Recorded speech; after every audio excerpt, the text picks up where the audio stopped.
রাত ঠিক ৩টা, চারিদিকে নিস্তব্ধতা। সিলেবাসের সবচাইতে কঠিন চ্যাপ্টারটা তুমি শেষ করলে। কালকের পরীক্ষা পুরো ফাটিয়ে দেব, একটা মারাত্মক লেভেলের কনফিডেন্স। কিন্তু তুমি কালকে এক্সাম হলে বসে আছো, তুমি দেখতে পাচ্ছ তোমার কিচ্ছু মনে নেই। সেই আগের দিনের কনফিডেন্স কোথায় চলে গেল? যে উত্তরটা রাতে জলের মতন মুখস্থ ছিল, সেই উত্তরটাই এখন কনফিউজ হচ্ছ। আমরা ভাবি রাত জেগে পড়লে তুমি অসাধারণ রেজাল্ট করতে পারবে, কারণ চারিদিকে নিস্তব্ধতা থাকে। কিন্তু তুমি যদি আসল সায়েন্স জানো, তুমি চমকে যাবে। আসলে রাত্রেবেলা কোনো ডিস্টার্ব হয় না। তোমার ব্রেন তোমাকে একটা মিথ সুরক্ষিত অনুভব দেয়, যেটা নিউরোসায়েন্স বলে দ্য ইলিউশনস অফ কনফিডেন্স। রাতে তোমার ব্রেন অলস থাকে এবং তার জন্য শর্টকাট খোঁজে।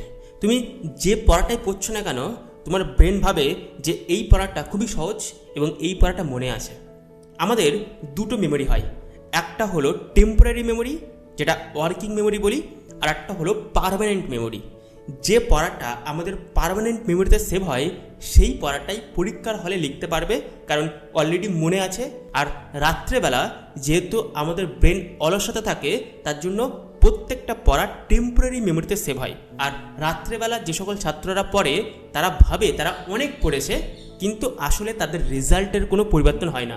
সো তুমি আমাকে একটা প্রশ্ন করতে পারো যে পরীক্ষার হলে যে ভুলে যাচ্ছ, সেটা কিভাবে তুমি কমাতে পারো?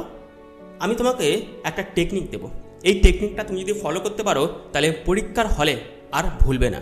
এই টেকনিকটার নাম দ্য সিনাপটিক স্ট্রেস ট্রিগার। তুমি ভালো করে লক্ষ্য করবে, তুমি যে বাড়ির পরিবেশে পড়াশোনা করছো এবং পরীক্ষার পরিবেশ সম্পূর্ণ আলাদা। তুমি বাড়ির পরিবেশে যে পড়াটা মনে রাখতে পারছো, পরীক্ষার হলে যেহেতু একটু প্রেশার বেশি থাকে, টাইমের মধ্যে তোমাকে লিখতে হচ্ছে, আশপাশের পরিবেশটা চারিদিকে সব ছাত্ররা লিখছে, পেনের ঘস ঘস করে শব্দ হচ্ছে, টিচার বারবার পাইচারি করছে, তুমি অটোমেটিক স্ট্রেস মোডে চলে যাও। এবং আমাদের অ্যামিগডালা, আমাদের যে প্রিফ্রন্টাল কর্টেক্স আছে, যেখানে আমাদের তথ্য সেভ হয়, সেটাকে ব্লক করে দেয়। এবং তুমি পরীক্ষার হলে সেই প্রশ্নটা লিখতে পারো না, কারণ মনে থাকবে না। বাট পরীক্ষার হল থেকে যখন তুমি বেরিয়ে আসো, তুমি অনেকবার অনুভব করে থাকবে যে পরীক্ষার হলে মনে ছিল না, সেই প্রশ্নটার উত্তর পরীক্ষার হল থেকে বেরিয়ে আসার সঙ্গে সঙ্গে মনে পড়ে গেল।